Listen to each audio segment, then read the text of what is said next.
Penuntun Saat Teduh Sinode Gereja Kristen Jakarta. Hari Jumat, 7 Agustus 2020. Dengan tema Kaya di Hadapan Allah. Firman Tuhan diambil dari Lukas 12 ayat 20-21 yang berbunyi demikian. Tetapi firman Allah kepadanya, "Hai engkau orang bodoh, pada malam ini juga jiwamu akan diambil daripadamu. Dan apa yang telah kau sediakan, untuk siapakah itu nanti? Demikianlah jadinya dengan orang yang mengumpulkan harta bagi dirinya sendiri, jikalau ia tidak kaya di hadapan Allah." Dalam beberapa wawancara orang sukses di dunia, didapati bahwa kunci kesuksesan adalah fokus pada tujuan. Mereka bahkan rela menderita, kurang makan, dan istirahat demi memperoleh apa yang mereka impikan. Namun, kesuksesan itu tidak selalu berakhir manis, seperti yang dialami oleh Steve Jobs, pendiri Apple, meninggal karena mengidap tumor neuroendokrin. Dalam biografinya dikatakan bahwa kesuksesannya tidak dapat dibawa mati, dan bahkan kekayaan tidak dapat melepaskannya dari kematian. Ironi di atas menggambarkan bahwa apa yang menurut kita bijak, fokus mengumpulkan harta dunia untuk memuaskan diri, justru adalah suatu kebodohan. Dalam Lukas 12 ayat 13-21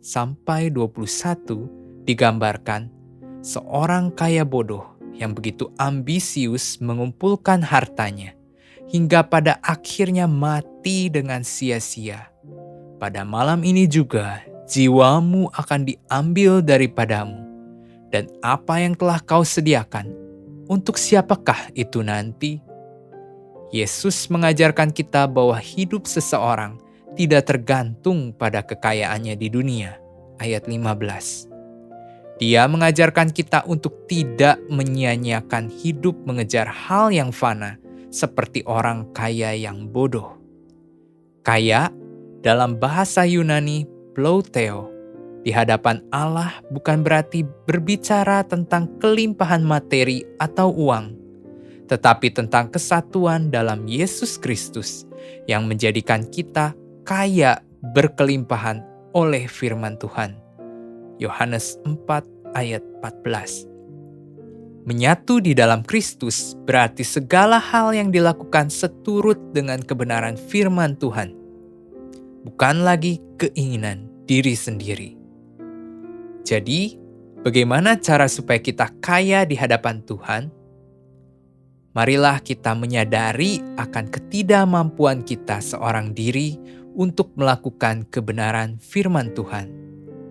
Lalu kita berdoa kepada Tuhan agar diberikan kerinduan hati untuk mengerti akan kehendak Tuhan melalui perenungan kebenaran firman Tuhan. Efesus 5 ayat 17. Berdoalah kepada Tuhan agar diberikan telinga yang mau mendengar nasihat dan teguran seturut dengan kebenaran firman-Nya.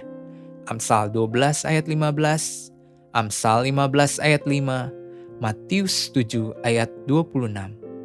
Berdoalah kepada Tuhan agar diberikan penguasaan diri. 1 Petrus 1 ayat 14.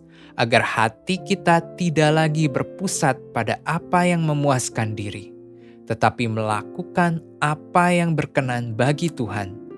Tidak berdiam diri, tetapi fokus dengan taat dan setia menjadi pelaku kebenaran firman Tuhan yang nyata hingga akhir. Mari kita sama-sama belajar untuk menjadi orang bijak. Orang bijak adalah orang yang menggunakan pengetahuannya sebagai sebuah pengalaman pribadi. Sedangkan orang bodoh adalah orang yang hanya menyimpan pengetahuannya. Yakobus 2 ayat 26.